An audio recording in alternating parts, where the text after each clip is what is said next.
Hello, this is History After Hours podcast. This is September 14th, 2015.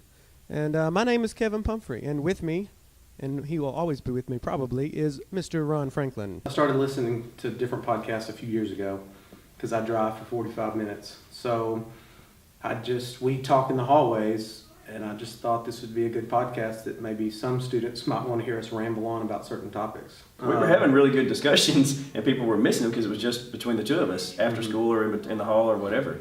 And he's like, dude, we need to record these. Somebody might like it. And I just realized what we were doing in the hallway was the same thing that people are doing, in internet land. So I thought we could try to do it. When he approached me, he said, look, he talked to me about, I've never really listened to any before. So, I knew they existed, but I never really paid much attention. But he's talking about all the cool things that he's hearing. So he said, we're talking about these things in the hall all the time. We just throw things at each other. Like, what do you think about this? Or what do you think about that scenario before school and after school even?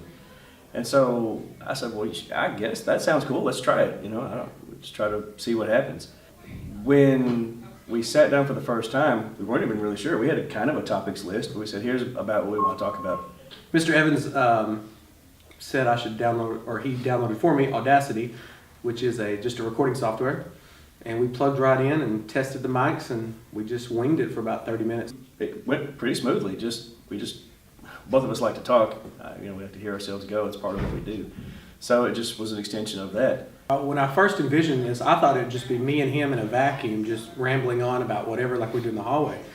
But we tried to do it in front of students and here at first, and we liked that. Mm-hmm.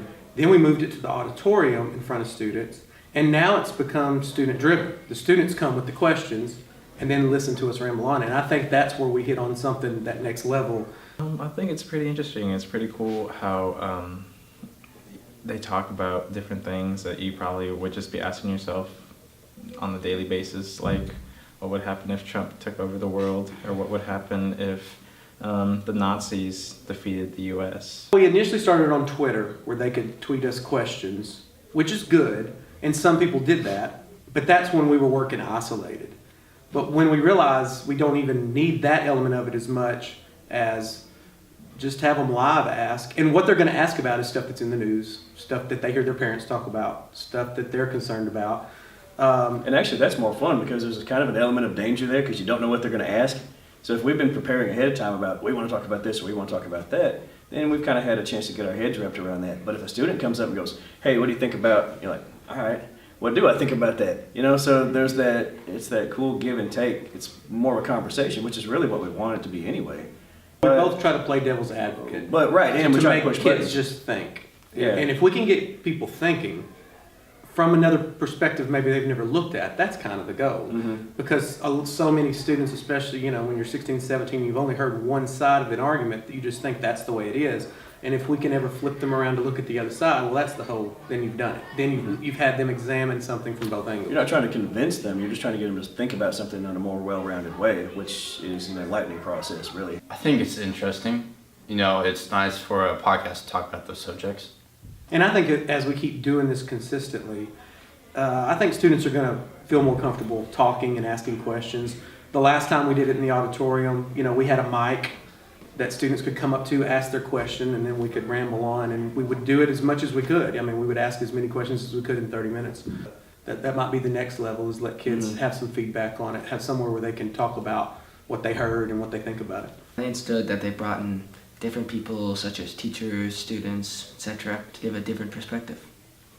Not everybody likes to hear it. Definitely not everybody likes to hear us talk. But there are a few kids that I think do want to know our opinion about certain things. So I think the format we're going with now, where it's student driven, is probably going to be the way we do it. Hopefully the next run we have of podcasts, I'll find somebody to do the post editing. What we would like to do is that's a student engagement thing too. We'd like to find someone or someones who could be a production crew.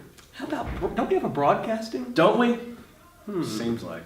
Even if we weren't taping these and putting them out there, we'd still be doing this anyway. So it's all about trying to get more engagement with the students. So we've developed a great friendship through the years, and this has actually helped improve that too. We've gotten to know each other even better than just being neighbors in the hall.